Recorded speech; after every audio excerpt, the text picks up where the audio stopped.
Have you ever noticed how one honest sentence can make a person shut down completely? You say something calm, something true, and suddenly the whole conversation changes shape. Their face tightens and their voice drops without warning, or they go quiet in a way that feels louder than shouting.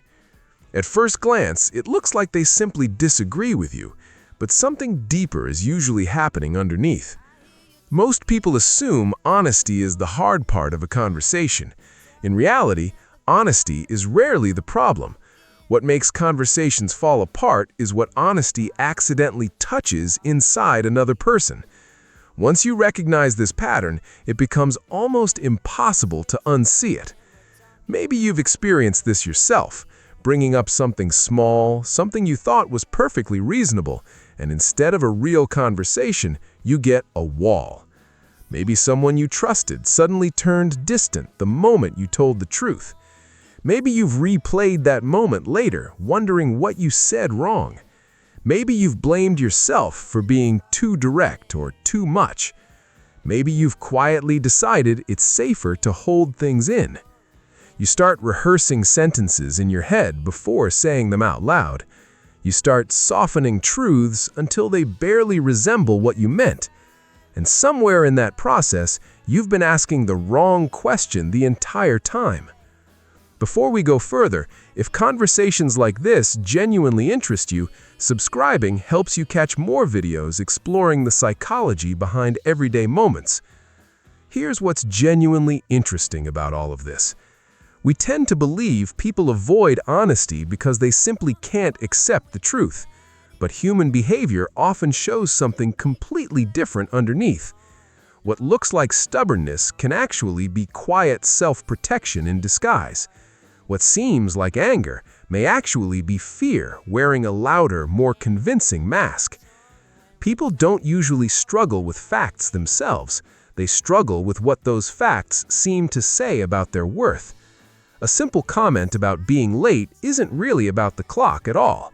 To someone sensitive to failure, it can feel like a verdict on their entire character. The words themselves are honest and harmless enough. The reaction is really about something the words never intended to touch. This shows up everywhere once you actually start looking for it. Picture a couple talking quietly about their finances one evening. One partner mentions a missed payment, nothing dramatic, just a simple fact. But the other partner suddenly becomes defensive, almost combative. On the surface, it looks like a disagreement about money. Beneath that, it's often about feeling inadequate, about fearing they're seen as careless or unreliable. The honest comment becomes a mirror they didn't want held up.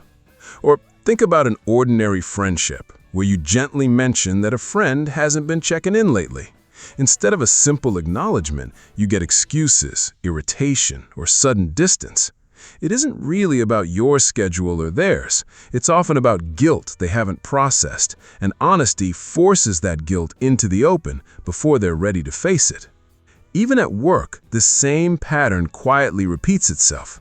A manager gives calm, constructive, well-meaning feedback about a project, yet the employee hears it as a personal attack rather than simple professional guidance.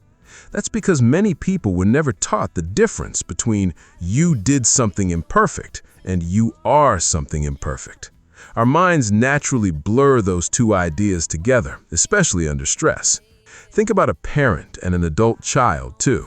The parent makes one honest observation about a choice the child made. Instantly, decades of old dynamics resurface, and the conversation stops being about the present moment at all. The honesty itself was small and simple, but the history underneath it clearly was not. Or consider siblings comparing notes about a shared memory.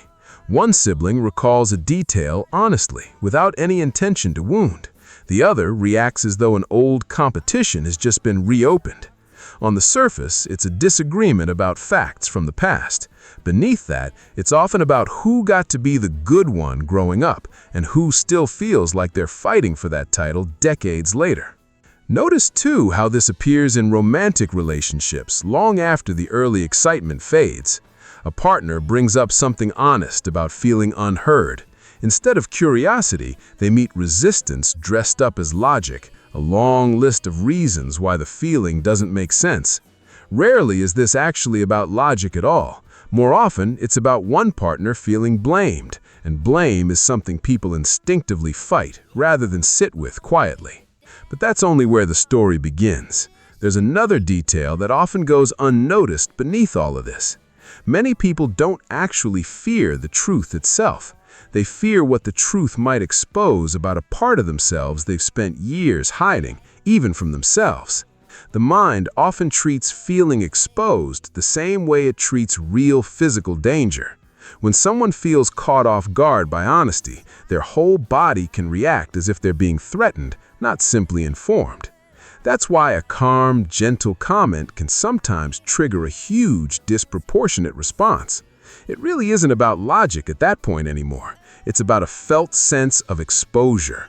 And exposure feels unsafe long before it ever feels clarifying.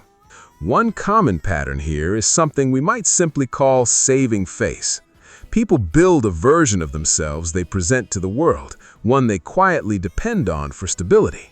When honesty threatens to crack that version, even gently, it can feel less like feedback and more like a personal attack. The harder someone clings to that fragile picture of themselves, the more honest words tend to bounce off, or worse, get thrown right back at you. Many people unknowingly confuse being corrected with being condemned. In childhood, those two experiences often arrive together. A mistake followed immediately by disappointment or anger from someone they depended on. Without meaning to, the mind links them permanently.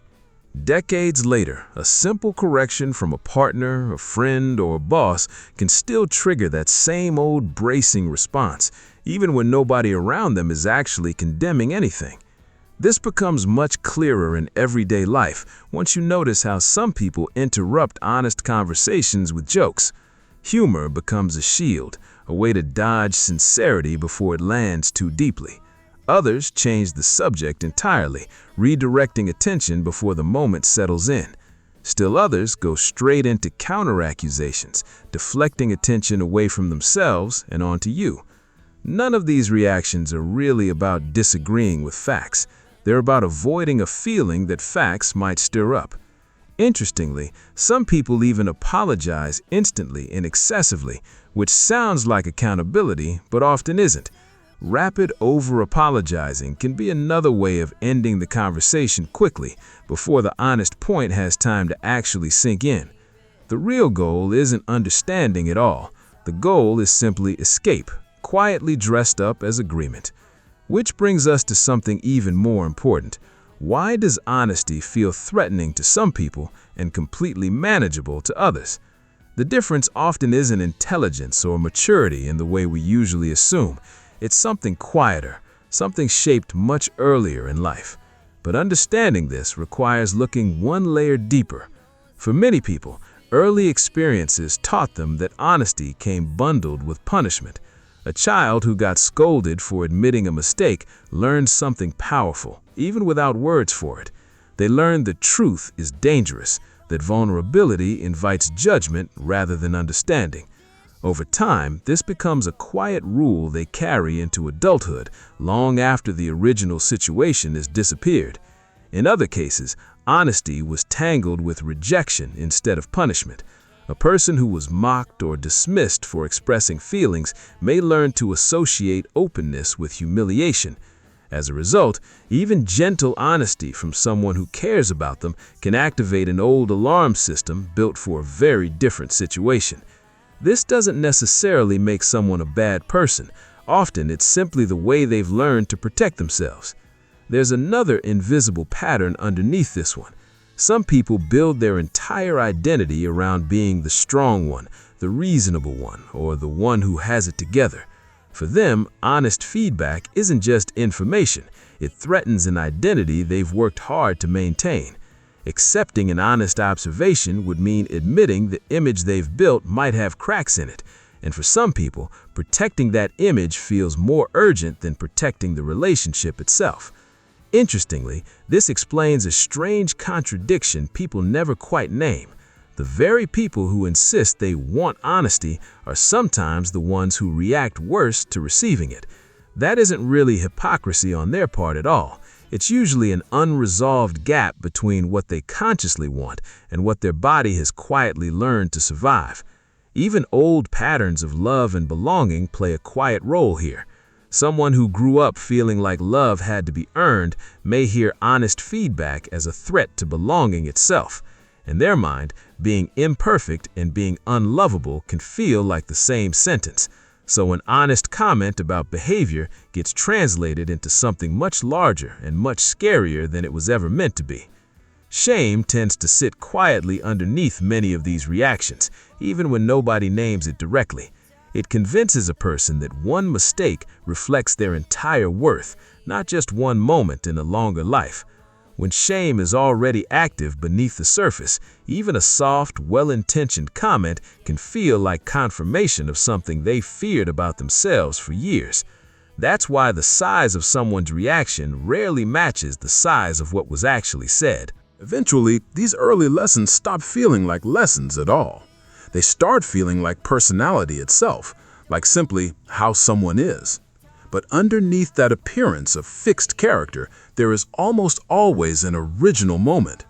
Sometimes it's many small, repeated moments where honesty once felt genuinely unsafe.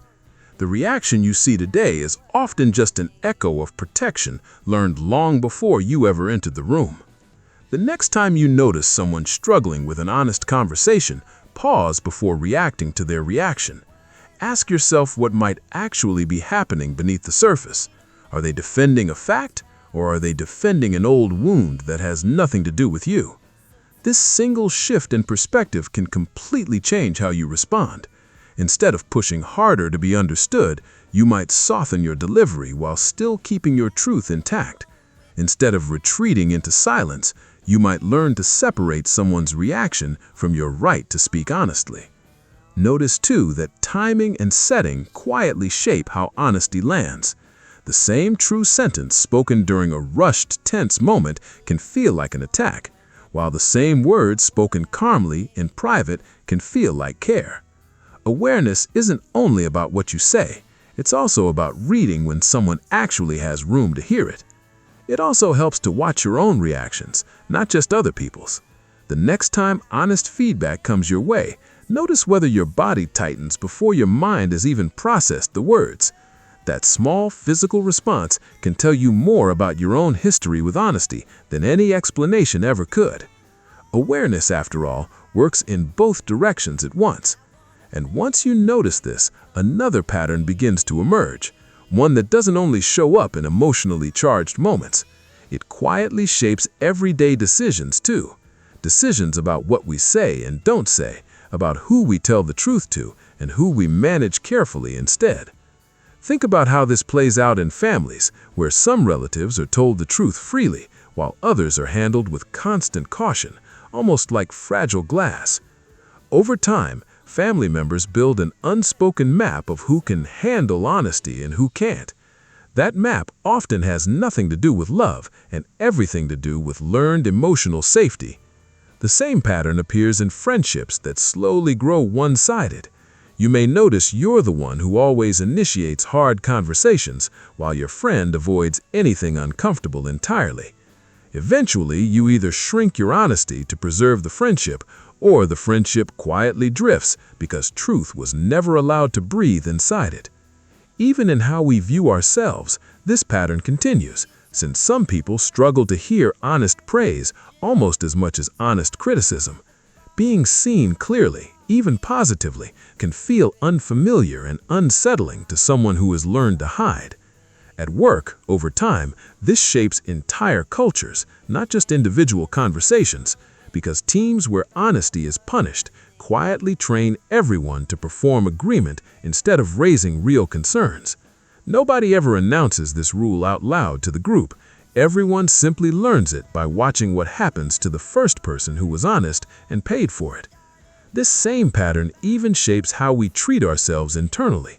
Some people struggle to be honest in their own self-reflection, quietly avoiding thoughts that might expose a flaw they aren't ready to face. In many ways, the way someone handles honesty from others mirrors the way they handle honesty with themselves. Learning to sit with an uncomfortable truth about your own behavior is often the same skill as learning to sit with one from someone else. Once you start noticing this pattern, you may realize how much of daily communication is quietly organized around it. The friend you never fully open up to, the topic your family silently agreed never to mention again, the feedback you quietly rehearsed 3 times before sending a single message. None of these are simply random habits you picked up by accident. They are small, learned strategies for managing a fear that honesty might cost more than silence. Understanding people doesn't mean excusing every behavior they choose. Someone's difficult history explains a reaction. It doesn't obligate you to absorb it indefinitely. You can hold compassion for where a reaction comes from while still protecting your own need to speak honestly. Awareness isn't about becoming responsible for someone else's discomfort.